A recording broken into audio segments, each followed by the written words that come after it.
ആന്ധ്രാപ്രദേശിലും തെലങ്കാനയിലും കനത്ത മഴയാണെന്ന് പെയ്ത് താഴ്ന്ന പ്രദേശങ്ങളിലെല്ലാം വെള്ളം കയറിയിട്ടുണ്ട്. ഹൈദരാബാദ് ബംഗളൂരു ദേശീയപാതയിൽ റോഡ് ഒലിച്ചുപോയി ബസ് അപകടത്തിൽപ്പെട്ടു. കൃഷ്ണ നദിയിൽ ജലനിരപ്പ് ഉയർന്ന് തുടരുകയാണ്.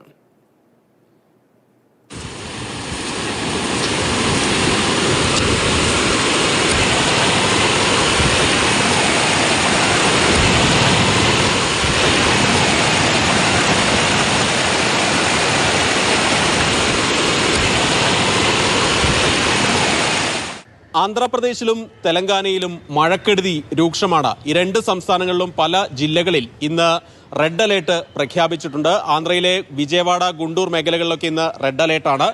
ഹൈദരാബാദ് നഗരത്തിൽ ഓറഞ്ച് അലേർട്ടും ആണ് ഇന്ന് പ്രഖ്യാപിച്ചിരിക്കുന്നത്. ഇന്ന് ആന്ധ്രയിൽ ഏറ്റവും പ്രധാനം കൃഷ്ണാനദിയിലൊക്കെ വലിയ തോതിൽ വെള്ളം ഉയർന്നിട്ടുണ്ട്. പ്രകാശം ബാരേജിൽ, കൃഷ്ണാനദിയിലെ വിജയവാഡയിലെ പ്രകാശം ബാരേജിൽ അലർട്ട് പ്രഖ്യാപിച്ചിട്ടുണ്ട്. കൂടുതൽ വെള്ളം പുറത്തേക്ക് വിടുന്ന ഒരു അവസ്ഥയൊക്കെയുമുണ്ട്. താഴ്ന്ന പ്രദേശങ്ങളിൽ വെള്ളം കയറിയിട്ടുമുണ്ട്. അതിനിടയിലാണ് ബംഗളൂരു ഹൈദരാബാദ് ദേശീയപാതയിൽ പലയിടത്തും വെള്ളം കയറി ഗതാഗതം തടസ്സപ്പെട്ടിട്ടുണ്ട്. ഗഡ്ചർല എന്ന് പറയുന്ന ഒരു പ്രദേശത്ത് ഒരു തടാകം കരകവിഞ്ഞ് വെള്ളം കുത്തിയൊലിച്ചു വന്ന് ദേശീയപാത ഒലിച്ചു പോകുന്ന, റോഡ് ഒലിച്ചു പോകുന്ന സ്ഥിതിയുണ്ടായി. ഇതറിയാതെ മുന്നോട്ടെടുത്ത ഒരു ബസ് ഈ കുഴിയിൽ, റോഡ് ഒലിച്ചു പോയുണ്ടായ ആ കുഴിയിൽ അകപ്പെടുകയും ചെയ്തിട്ടുണ്ട്.